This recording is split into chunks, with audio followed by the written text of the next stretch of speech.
അത് കേരളത്തോടുള്ള പകപോക്കലാണ് കേന്ദ്ര ഗവൺമെന്റ് ആവർത്തിച്ച് ചെയ്തുകൊണ്ടിരിക്കുന്നത്.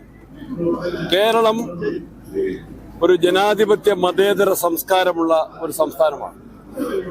അവിടെ BJPക്ക് തെരഞ്ഞെടുപ്പുകളിൽ വിജയിക്കാൻ സാധിക്കുന്നില്ല, അവര് രാഷ്ട്രീയ മേൽക്കൈ നേടുന്നില്ല എന്നതിന്റെ പ്രതികാരമാണ് ജനങ്ങളുടെ ഈ ബഡ്ജറ്റിലെ ക്രൂരമായ അവഗണന. കേരളത്തിന്റെ വികസന ആവശ്യങ്ങൾ ഇവിടെ പറഞ്ഞതുപോലെ കേവലം ഒരു ആമ വളർത്തു കേന്ദ്രത്തിൽ ഒതുങ്ങിയിരിക്കുകയാണ്.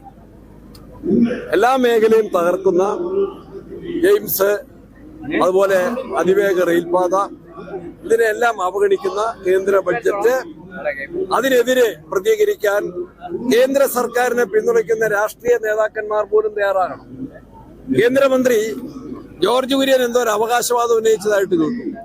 അദ്ദേഹം എന്ത് അവകാശവാദം? അടിസ്ഥാനരഹിതമാണ്. എല്ലാ തലത്തിലും പ്രതിഷേധമാണ് കേരളത്തിലെ ജനങ്ങൾ ഈ ബഡ്ജറ്റിനെതിരെ ഉയർത്തുന്നത്. അദ്ദേഹത്തിന് പ്രതികരിക്കാൻ കഴിയില്ല, മനസാക്ഷി അനുവദിക്കുന്നില്ല. അദ്ദേഹം ജനപ്രതിനിധിയല്ലേ, പ്രതിഷേധം രേഖപ്പെടുത്താൻ അദ്ദേഹം തയ്യാറാകണമെന്ന് ആവശ്യപ്പെടുകയാണ്. ഇന്ന് നിയമസഭയിൽ പ്രതികൾക്ക് അനധികൃതമായി പരോൾ നൽകുന്നതിനെ കുറിച്ചുള്ള അടിയന്തര പ്രമേയം കൊണ്ടുവന്നിരുന്നു. അത് ചർച്ചക്കെടുക്കാൻ സർക്കാരിന് ഭയമാണല്ലോ. PP കേസിലെ പ്രതികൾ ഉൾപ്പെടെ രമയാണ് ആ പ്രമേയം കൊണ്ടുവന്നത്. രമയുടെയും പ്രതിപക്ഷത്തിന്റെയും വാക്കുകൾ കേൾക്കാൻ കേരള സർക്കാരിന് ഭയമാണ്. CPM-ന്റെ പ്രതികൾക്ക് ജയിലിൽ കഴിയുന്നവർക്ക് അവർക്ക് ശമ്പളം അല്ലെങ്കിൽ കൂലി കൂട്ടിക്കൊടുത്ത സർക്കാർ. കാരണം എന്താണ്? കൊലക്കേസ് പ്രതികള്, തടവ് ശിക്ഷ അനുഭവിക്കുന്നവര്, വിചാരണ പ്രതികൾ അധികം CPM-ന്റെ ആളുകളാണ്. പാർട്ടി പ്രേരിപ്പിച്ചുള്ള കൊലപാതകങ്ങളും അക്രമങ്ങളും നടത്തിയ കേസിലെ പ്രതികളാണ്.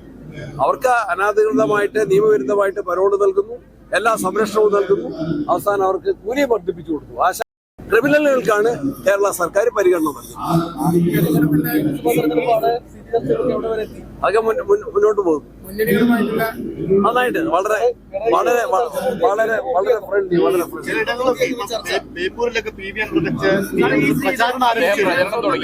അദ്ദേഹം ജയിച്ചു വരും. ബേപ്പൂർ MLA ആയിരിക്കും.